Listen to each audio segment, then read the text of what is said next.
Papoose is the wealthiest man that I've been with.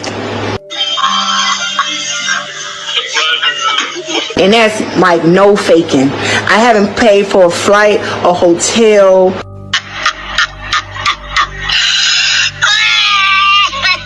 a fucking purse, nothing, and I don't know how long.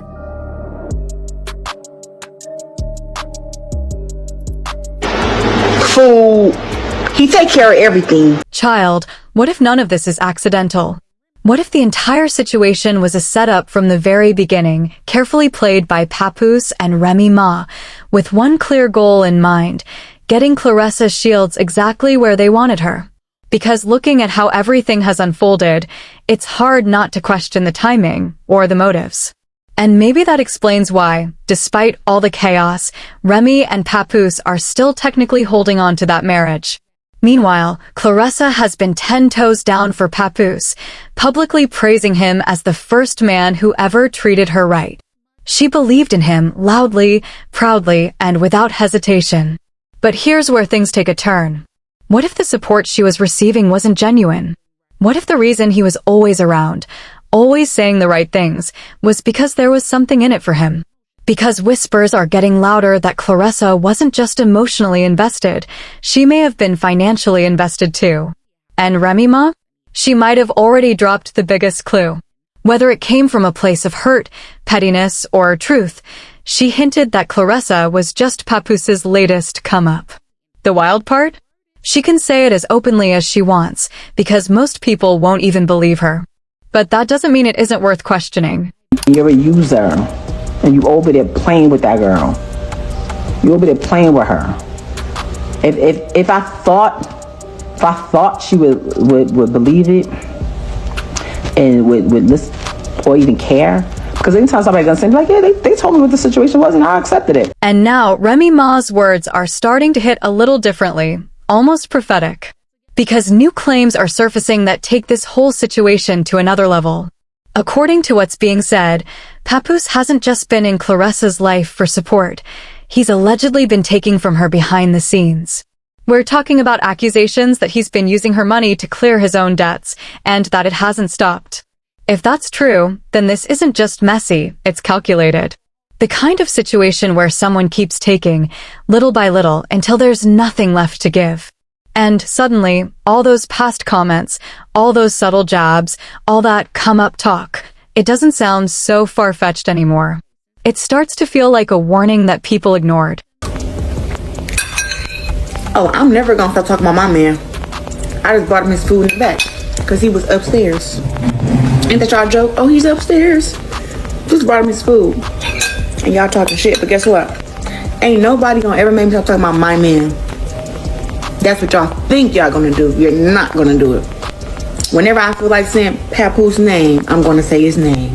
Clark it. Ever since Remy Ma and Papoose went from being the internet's idea of black love to what some are now calling black poison, everything around them has felt different. And right in the middle of it, Claressa Shields found herself pulled into the spotlight not just as a champion, but as the woman now linked to Papoose. These days, it feels like whenever her name pops up, it's tied to drama. 9 times out of 10, it's about her speaking on Papoose or going off online about their relationship. And with all that noise, people are starting to forget who Claressa really is. We're talking about one of the greatest female boxers of all time. A world champion. A 2-time Olympic gold medalist. The only boxer, male or female, to become undisputed in 4 weight classes while holding titles across 5 divisions. That's not just impressive, that's historic. She even had her life story turned into a film, The Fire Inside, with Ryan Destiny bringing her journey to the screen. But somehow, all of that gets overshadowed by the chaos surrounding her personal life. And that's where things start to raise eyebrows. Because whether Claressa realizes it or not, a lot of people believe Papoose definitely understands exactly who she is, what she represents, and the level she's operating on, and stepped right into that space. Suddenly, he's showing up in arenas and packed stadiums alongside her in ways we haven't really seen from him in over a decade. Yes, his pen game has always been respected, but commercially, his visibility hasn't been at this level on his own in years. Now he's not just by her side, he's reportedly moving as her manager, even presenting himself as a boxing promoter, talking about shared opportunities and joint money moves. And one of the biggest claims tied to that? An $8 million multi-fight partnership involving Salida Promotions and even a record label in the mix. Impossible without Papoose. His transition to the executive suite as the creative director of the record company helped broker the deal that secures Shields' spot as one of the highest paid female boxers in the business. As a fan, watching Claressa from the outside, I never seen someone who was more deserving. She signed the deal back in November, even held a full press conference, calling it a groundbreaking partnership, the first of its kind. On the surface, it sounded like a major power move. But when you start peeling back the layers, the structure of that deal raises some serious questions. Win Records, for starters, isn't a traditional boxing promoter. It's primarily a music management label, with Papoose not just involved, but positioned as a main artist and head of the hip-hop division. And Claressa? She became their very first athlete. That alone changes the dynamic. Because a management label like that doesn't just sit in the background. They typically take control of branding, appearances, endorsements, basically, the business side of a person's public image. And if Claressa ever wanted to cross over into music, they'd be the ones guiding that move too. Of course, that kind of management usually comes with a price tag, often 10 to 20% right off the top. Then you've got Salida Promotions, the actual boxing promoter in the mix. They're the ones responsible for securing fights, handling logistics, selling broadcasting rights, and building hype around her bouts. But they're not doing it for free either. They're taking their cut as well. So now, you've got multiple layers, management, promotion, branding, all pulling from the same pot. And that's where the concern really kicks in. Because when you stack those percentages on top of each other, you start to wonder what's actually left. Claressa is the one stepping into the ring, taking the hits, putting her body on the line to generate that income. But by the time every party takes their share, the final number might look very different from what people assume. It turns what seemed like a major opportunity into a bigger question. Is this a smart business empire in the making, or a situation where too many hands are in the bag? Possible, y'all. But you know I'm gonna say it. It wouldn't have been possible without Papoose. Papoose and Win, Papoose and Win Records have been working together for about 3-4 years now, and since I've met Ruben, he has been just so nice and so open. And the last fight, when we had so much success at LCA, where we sold out 16,000 fans, that was because myself, Papoose, Win Records, and Sleep Promotion all worked together collectively to make that work. So I'm so grateful to them, and so grateful that I have a team who understands that, who understands my value, and who want to see me win. And we're going to continue to work together and make this big. So congrats. What it's starting to look like, at least from the outside, is something very similar to those infamous 360 deals artists used to warn people about. The kind where one person does the heavy lifting, but by the time the money gets split every which way, the payoff doesn't match the effort. So it raises a real question. Why would one of the most dominant boxers of this generation step into a setup like that? Some point to Papoose's influence. Even Claressa herself has acknowledged that the deal wouldn't have come together without his involvement. And when you look at the structure, it puts her in a position where she's not just the star, she's essentially the foundation. As the only major talent tied to Win Records, a lot of the label's value seems to run through her. On top of that, if he's involved in bringing opportunities to the table, there's a strong chance he benefits from those deals too, whether through commissions, management cuts, or other business arrangements.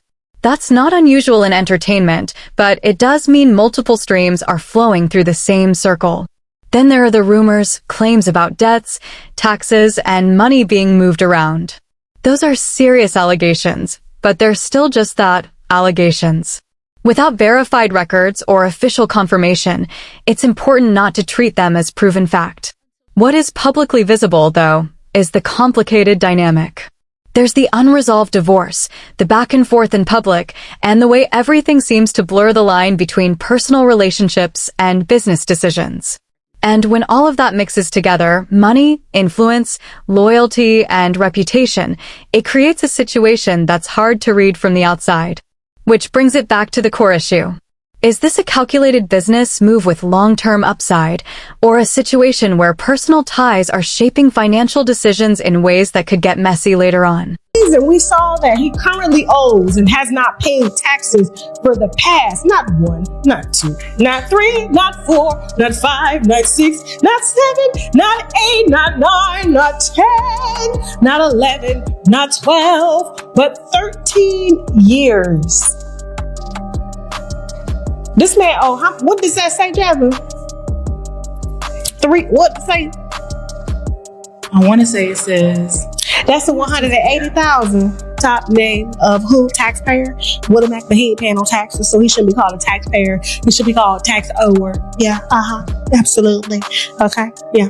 And so these are just Papooses. Now, the reason I think that this is a Tinder swindler, the reason I think that there's some tricking going on here is because when Papoose and Remy were together doing an endorsement in a fur coat show store the other day, she seemed very happy to be there.